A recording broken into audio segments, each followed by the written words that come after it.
Commas, video 4. Actually, it's not that complicated. In this video, we're going to talk about placing emphasis through restructuring our sentences. You have definitely used subordination before, even if you've never known that term.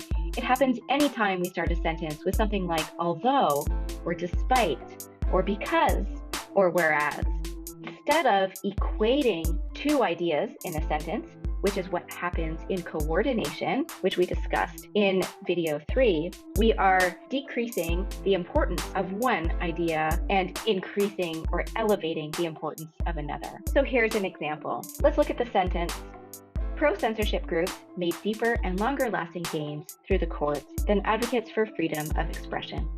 If we want to increase the rhetorical impact of this point, we should use subordination. In order to use subordination, we have to flip the second half of the sentence to the front of the sentence. And in doing so, we need to introduce a comma and a subordinating conjunction, like although. Although advocates for freedom of expression made some gains in the culture wars, comma, pro-censorship groups made deeper and longer-lasting gains through the courts. So what we have here is a subordination of that idea that advocates for freedom of expression made some gains to the stronger idea that we are placing emphasis on about pro-censorship groups and the deeper and longer lasting gains that they have made. Here's another example.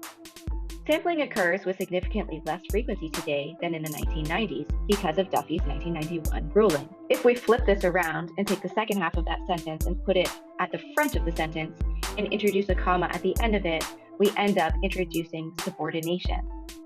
Because of Duffy's 1991 ruling, comma, sampling occurs with significantly less frequency today than in the 1980s. So what we're doing is subordinating Duffy's ruling to the fact that sampling occurs with less frequency today than in the 1980s. If that's the point you want to emphasize, especially if you have, for instance, already introduced and talked about Duffy's 1991 ruling, so it's something that the audience or your reader already knows, then you want to use subordination. So let's look at our paragraph now that we have integrated some subordination into it. In the last 2 decades of the 20th century, the so-called culture wars in America killed sampling culture. Despite the strong gains for freedom of expression made during the culture wars, a 1991 court ruling made all unlicensed sampling illegal. Due to this ruling, sampling multiple tracks became too expensive for most artists. Unfortunately, the ruling had the greatest impact on hip-hop, for sampling is the foundation of hip-hop. So here you can see that we have begun to use multiple different sentence structures, and we're using commas in different ways in all of these sentence structures. In that first sentence and the third sentence, we have introductory phrases with a comma after them. In the second sentence, we have an example of subordination, starting with that subordinating conjunction, despite.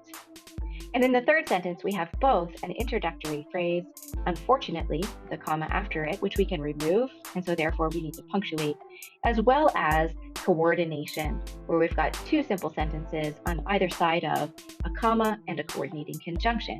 And you'll remember that our coordinating conjunctions are fanboys, for, and, nor, but, or, yet, and so.